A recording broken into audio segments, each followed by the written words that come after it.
Hello and welcome back to the channel. In today's video I will be sharing with you how to cut and sew this asymmetric conical gown with a ruffle sleeve. So if this is something you like, please don't forget to hit on the subscribe button, give this video a thumbs up. So let's dive right into today's video.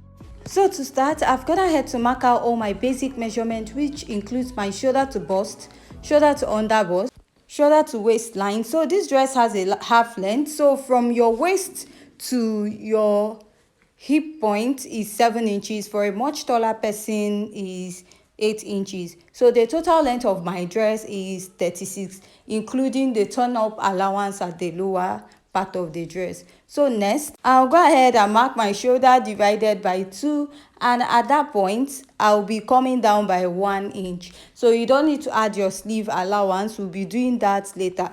From that 1 inch allowance, I'll go ahead to connect this all the way up to the shoulder slant. Now to find your chest line is your bust circumference divided by 6 plus 1.5.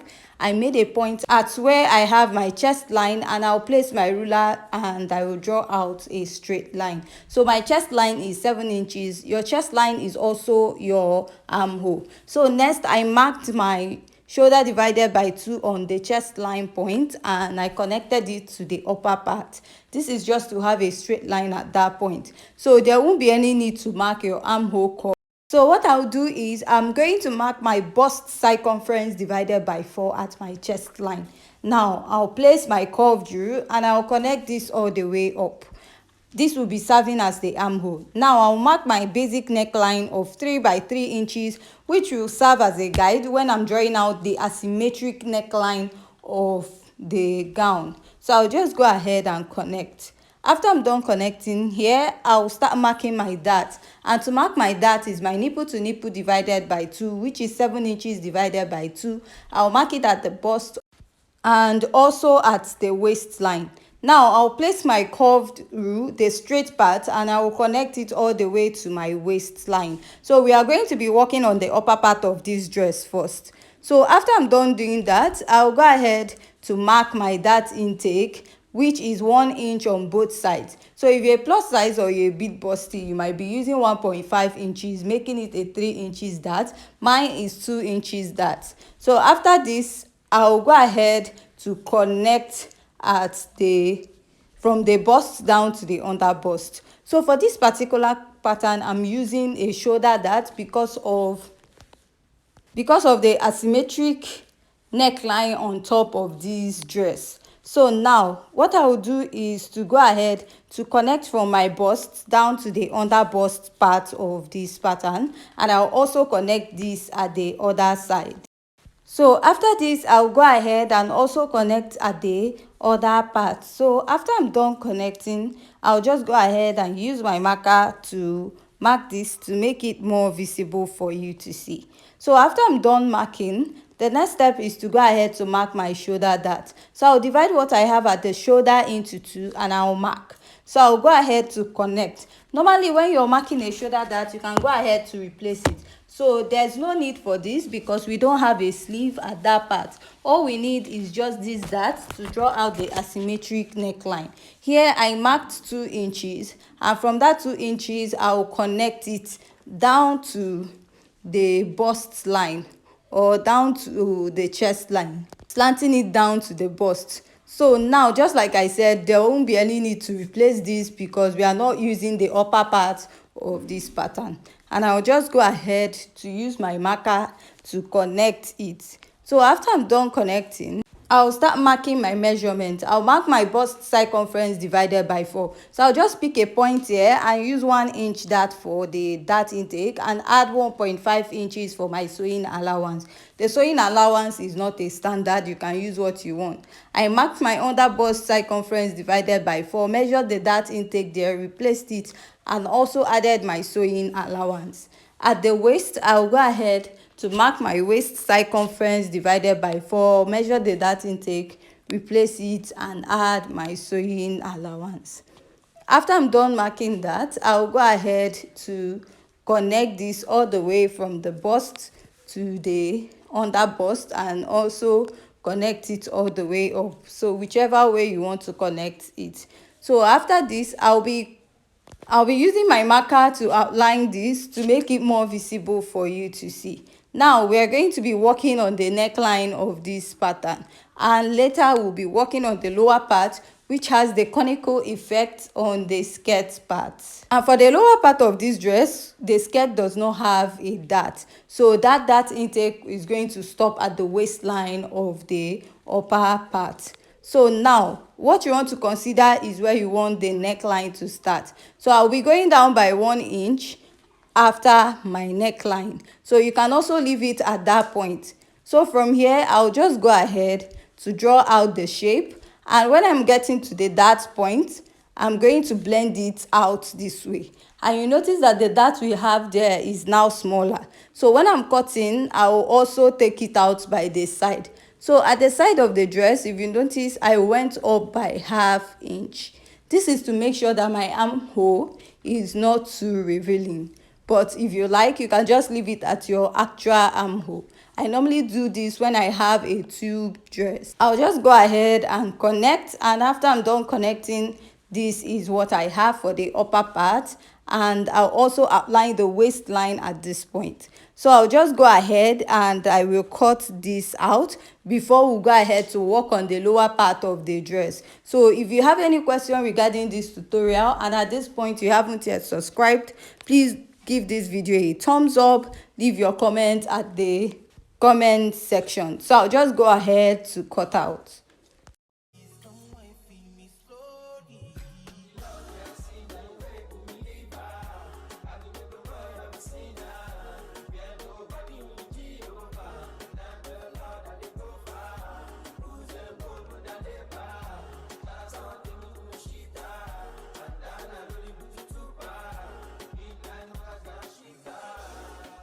After I'm done cutting out, this is what I have. So I trimmed out ½ inch at the upper part because of the dart intake was reduced to about ½ inch at the upper part. So next, we are going to go ahead to work on this part. And you're going to mark your waist circumference divided by 4, and you're going to add your sewing allowance. For the lower part, I will be adding only 1 inch. Why? Because it's a conical effect, so I don't even need too much allowance. But at the waist, I will add the normal 1.5 inches I used for the upper part for it to match what I have. I will go ahead to mark my hip circumference divided by 4, and I'll add 3 inches for my conical effect, or 3.5. Then add the extra 1 inch for the sewing allowance, just like I said. Why I'm just using that extra 1 inch is that I don't want to have any bulky effect at the conical area of the dress. So by the time I use ½ inch to turn the lower part, all I'll do is to use ½ inch to join the back to the front or shape the lower part of the dress. So I'll just go ahead and connect this. Going to the lower part, I will just go in slightly because it's not even fitted at that point. So whatever I have here, if I'm not okay with it, probably when I'm cutting out or shaping the dress, I'll go ahead to readjust.